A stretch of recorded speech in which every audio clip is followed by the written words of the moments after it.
guys, welcome back to another episode here at Just Shout Your Ministries with Casa de Israel Yarah. Like I always say, if you like the content that we have on our channel, like, subscribe. If you have any questions, comments, concerns, put them on the comment section down below.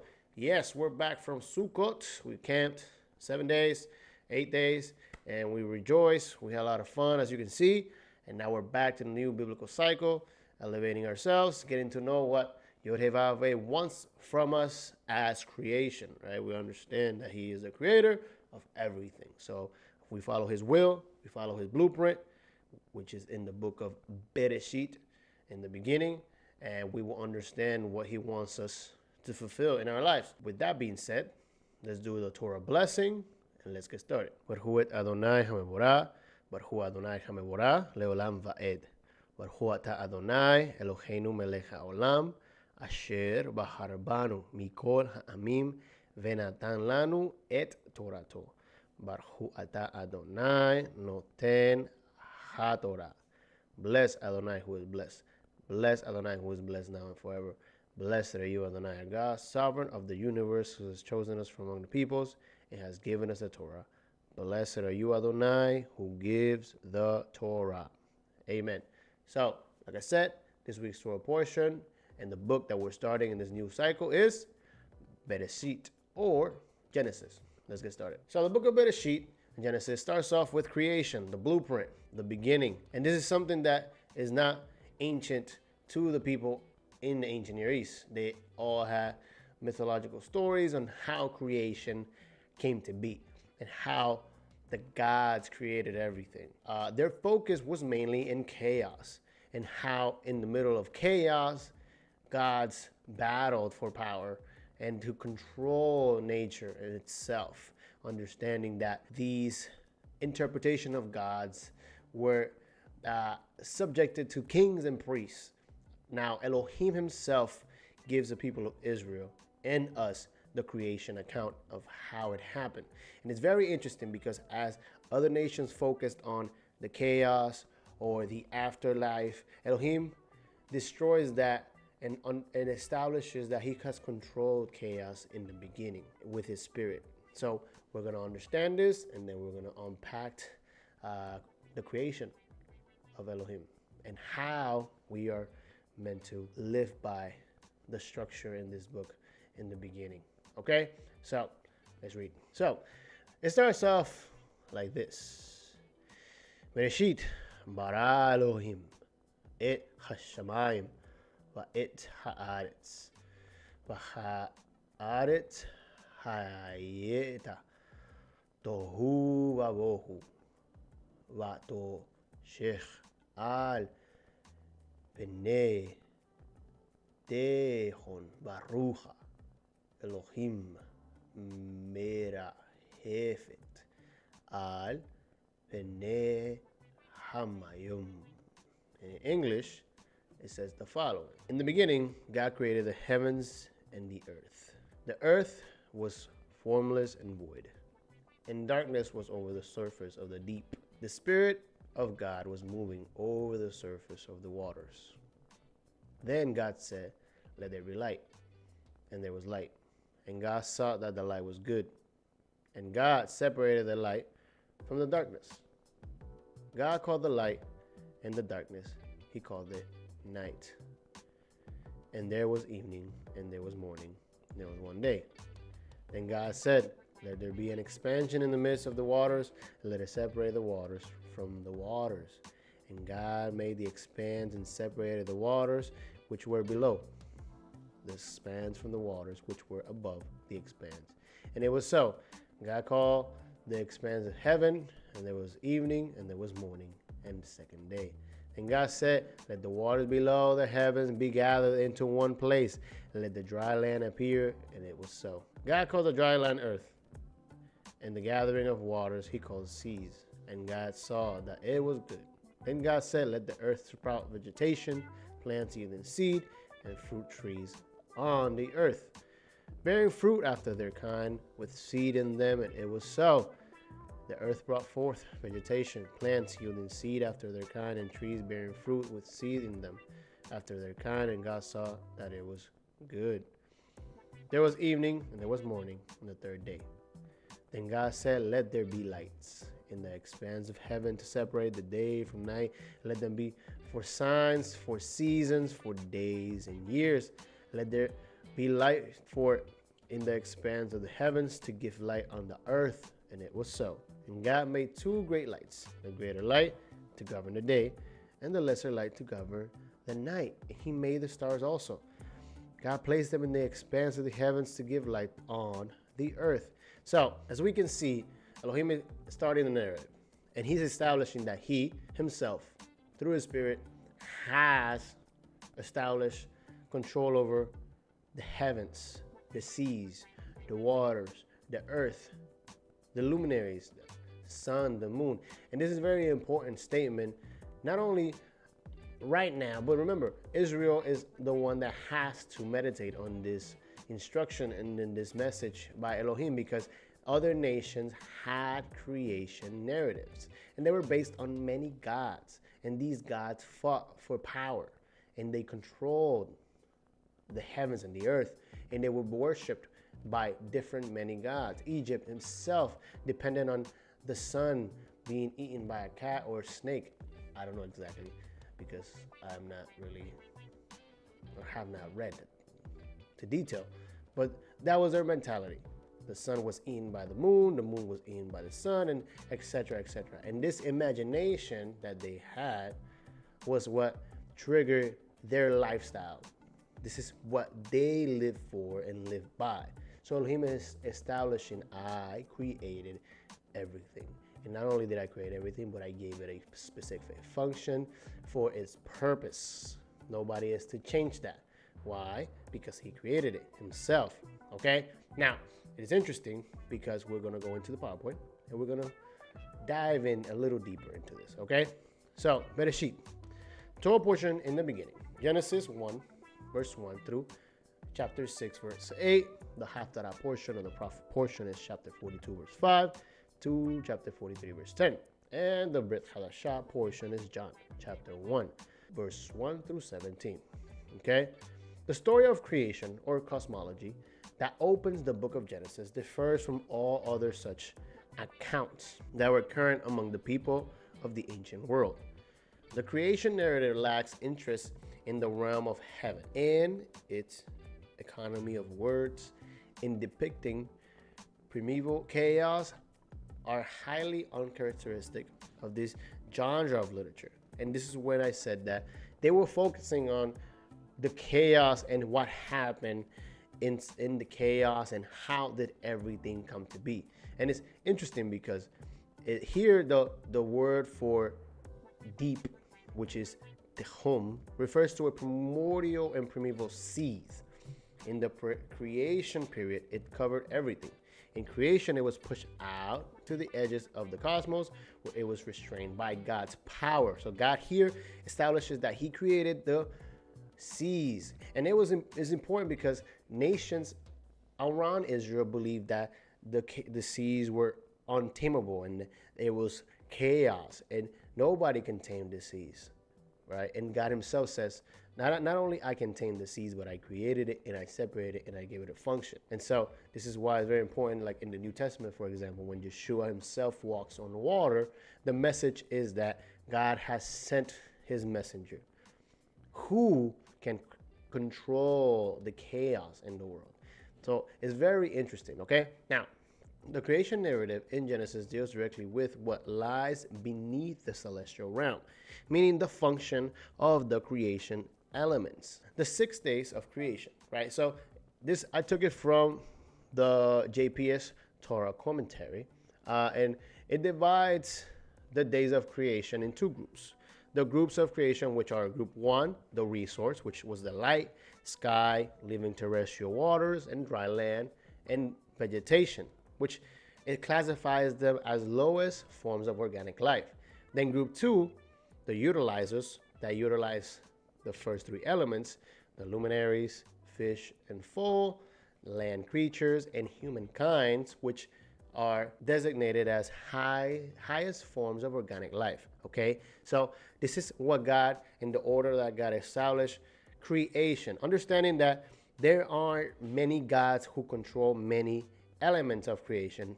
God created all the elements, and he established not only their creation but their function, and they work according to what he established in the beginning.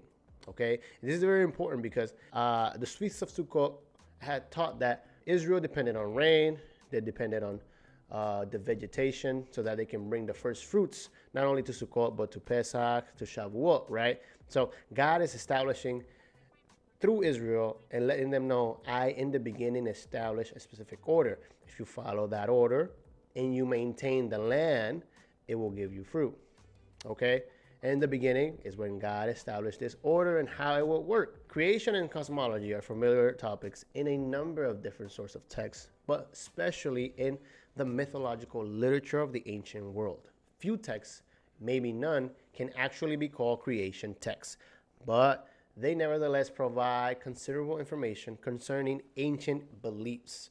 And so you can look this up in the literature for Egypt, right? And they would explain to you how chaos was in the beginning in their creation, the same with Mesopotamia and every other nation that had a creation narrative and story.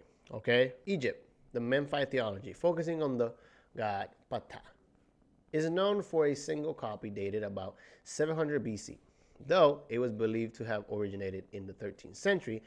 At the latest, texts are found in an afterlife literature, pyramid texts, or coffin texts, or Book of the Dead. So these are the where you can find these elements, okay?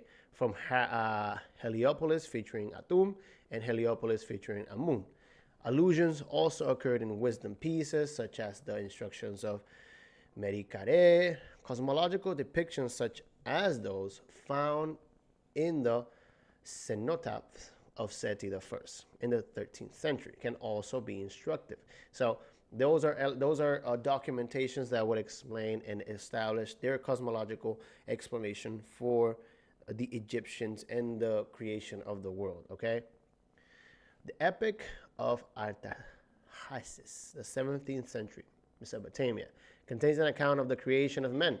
And Munayalish, in the 12th century, at the latest, is the most important ancient text for cosmology. The Eridu Genesis is a Sumerian text copy from about 16 BCE, and it's very interesting how similar this Eridu Genesis is to what we see in our creation. The only difference is that there is one God who has created everything. Okay? Now, many other Sumerian texts contain statements about creation, from myths or rituals to disputation texts or didactory inscriptions, and including even genealogical lists of the gods. Traditions from Nippur feature Enlil, and traditions from Eridu feature Enki, right? So this is what I'm talking about when their creation narratives are based on not only gods, but those gods having other gods that control the chaos. And this is where the elements of worshiping the sky, worshiping the sun, etc., comes into being, because they're trying to find an answer to how things came to be, right? And the beautiful thing about Genesis or Bereshit is that God lets us know he himself did it. And we follow the function of everything, and we will be placed correctly in order. When people in the ancient world thought about the shape of the cosmos, they thought in far different terms than we do today. It does not surprise us to see that they thought of the sun moving across the sky rather than the earth rotating, revolving around the sun. Likewise, the recognition that the earth is a globe rather than a flat surface is relatively recent development. But the cosmic geography of the ancient world expressed a system that involved much more than a flat earth and a moving sun.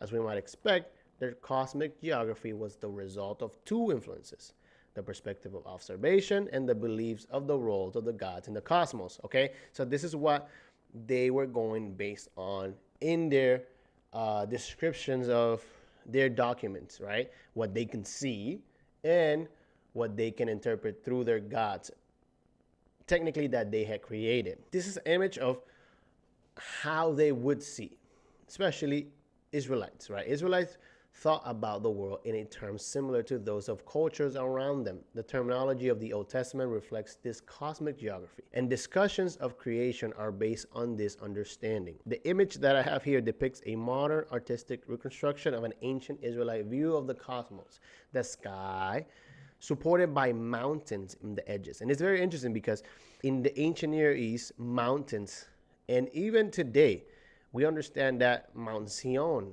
right, where the temple will be established, it is a high mountain. And they believe that these mountains held the sky. And it was also believed that the mountains were the portal to the heavens. Okay? And so the picture, I chose it and I put the little arrow in the circle because what this image tells us is, well, it tells us a lot. You see the sea monsters and how the earth was held by pillars down here. But besides that, one of the things that I want you to focus on is how the reflection of the heavens is transmitted to the earth. Okay? And this is an element that God is establishing in BERESHIT. God is telling us, I, in the beginning, had a design from the heavens. Okay? And I brought it to creation. And now, what do I want you to do? Heavens has come to earth. Eat it. I want you to maintain it. But we'll continue this. We're going to focus on the temple part, right? Because last year we spoke about everything in the book of Genesis, especially chapter 1, has a name and a function, and it works hand with what God established, okay? But after the 6 days are complete with man and his function, we see the seventh day. And it says, the temple and the cosmos. On the seventh day, he rested, right? Chapter 2 says that, verse 2. The concept of divine rest is prominent in ancient Near East literature.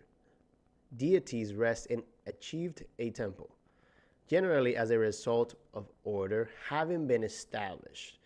The rest, while it represented disengagement from any process of establishing order, whether through conflict with other deities, and this is what this section right here is where the other nations fell upon, whether through conflict with other deities or not, is more importantly an expression of engagement as the deity takes his place at the helm to maintain an ordered, secure, and stable cosmos. So as God established everything in Genesis 1, Genesis 2, this opens up saying that God sits down on his throne because he had already put everything in motion. He had delegated his purpose through creation. And man was the prince, if you want to say it, or the priest in that moment, in that temple, or the king, or the prince in the kingdom that God had already made for men, right? And the image of Elohim was man in the Eden, in the garden. And he was supposed to rest and reign with God and represent God. How? Following the structure that God established. Okay? Now, the temple on earth was considered only a type of the larger, like I show you in the picture, archetypical cosmic temple. There are many images and symbols that evoke the relationship between temple and cosmos. The temple was considered the center of the cosmos in itself, a microcosm. The Shabbat. And this is where it gets interesting because after creation is established, 6 days, seventh day, God reigns over creation. Man itself is called to represent God. The ascending order of creation and the 6 days plus one literal pattern determines the seventh day as the climax moment. Man is indeed the pinnacle of creation because man is the image. God made man to give name to vegetation, to animal, okay? So God, man becomes God on earth, an image of it in his likeness. But central to the cosmogonic drama is the work of God. He is the solo performer. And this is where every other creation narrative breaks apart. Because men had to understand the following. Not by their power, everything was created. They were just a piece. It may be a very important piece, but they were a piece in creation. And as long as they understood that in the kingdom of Israel, then Elohim will be able to minister to them. Okay, but as long as they disobeyed, they wouldn't be able to understand this. And this was Adam's first responsibility: maintain the garden. I created all of this, even you. The seventh day is the Lord's day, through which all the creativity of the preceding days achieves fulfillment. This is where the command comes later on, Exodus 20, verse 8 through 11. Remember the Shabbat day to keep it holy. 6 days you shall labor and do all your work, but the seventh day is a Shabbat to the Lord, your God. In it you shall do any work, you or your son or your daughter, your male or your female, servant or cattle, or your sojourner who stays within you. For in 6 days the Lord made the heavens and the earth, the sea and all that is in them, and rested on the seventh day. Therefore the Lord blessed the Shabbat day and made it holy. And this is an incredible statement, because God is telling men, telling Israel, I control chaos. While other nations are afraid of chaos, are afraid of their deities, I am the only true God who created everything. And you, by keeping the Shabbat day holy and reigning with me, will proclaim to the world that not only I am in control of the chaos, but you will be an image of God controlling chaos in the world, meaning you are falling back in the order that God established. God blessed the seventh day and declared it holy, right? So this is from creation. And this is not a dogmatic or religious doctrine. It's just plain fact. You believe in the Bible, then Shabbat is established and declared by God from the beginning. It's holy, separated. Now you're called to separate it with him, be his image in the world. Okay? The day becomes inspired with an extraordinary vital power that communicates itself in a beneficial way. That is why the routine day formula is left out. So that's why you don't do your normal routine life on Shabbat. You cut that out because you're called to make it holy. You reign. You worship God. You teach or you learn from God, and you prepare your congregation or your family for their next 6 days in creation. They're called to be elevated every week. Why? Because you're called to be light to the nations. How you become light to the nations? Understanding God's order and structure. There is chaos in the world. It won't change until there is light in the world representing that in the middle of chaos, there is positive things happening. Through this weekly suspension of normal human activity, man imitates the divine pattern and reactualizes the original sacred time of God, thereby recovering the sacred dimension of existence. And this is very interesting because as you keep Shabbat, you say there is a true God and there is a true order that goes against what creation or what humanity establishes. Okay? And you yourself are an intricate piece of saying, I am trying to establish God's order, and by doing that, you keep Shabbat. Man also is able to rediscover his own very human dimension. And how is that? Right? His earthliness. For Shabbat determines the limits man can act in accordance to objective morality. Meaning that in Shabbat, as you stop and control what the world tells you that you have to do, God communicates himself to you and lets you know what is your design, because he created you. As you can understand, in the beginning, right, God created men in the 6th day. So the only one that knows how your life is according to go is God. And on Shabbat, you learn that, whether by teaching, by worship, by studying yourself and your family. The only way that does it is if you prepare them, if you teach them. So one day, man gives up his creative freedom and declares that on that day, each week, nature is inviolable, meaning that it's never to be broken, infringed, or dishonor. And this is where it is very important for us to understand that this is where Adam and every other narrative that we'll follow in the book of BERESHIT came apart, because the order that was established was dishonor. God dressed Adam and Eve with garments of honor. They had a function, they had a purpose, and they were instructed to do a specific task.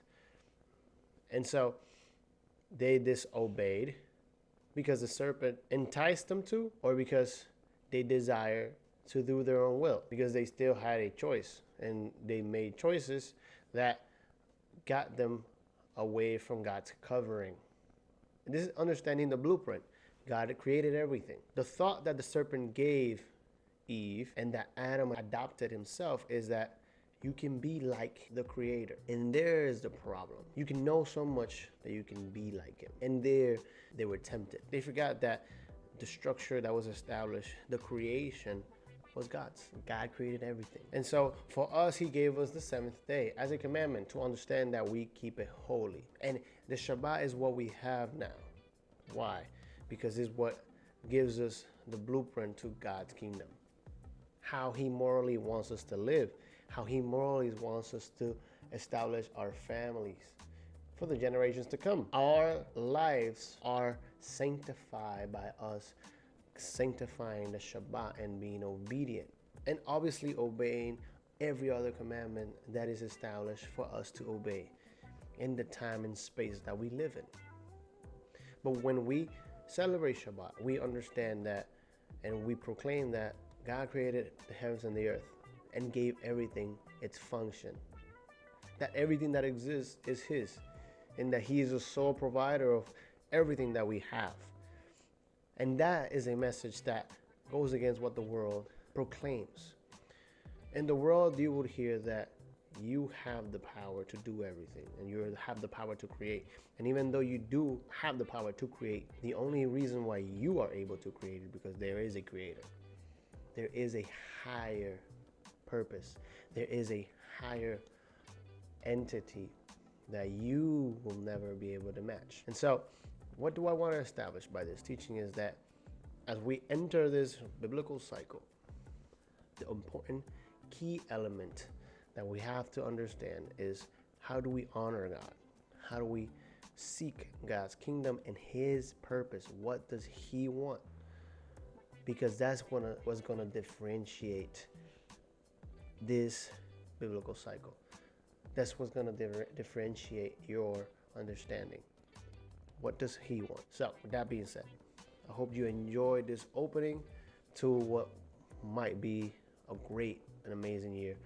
And hopefully we're able to elevate ourselves, grow, and get closer to what Elohim desires from us as a kingdom, unified to represent his will, his light, and to honor his son, Yeshua HaMessiah. I hope you guys have a great week.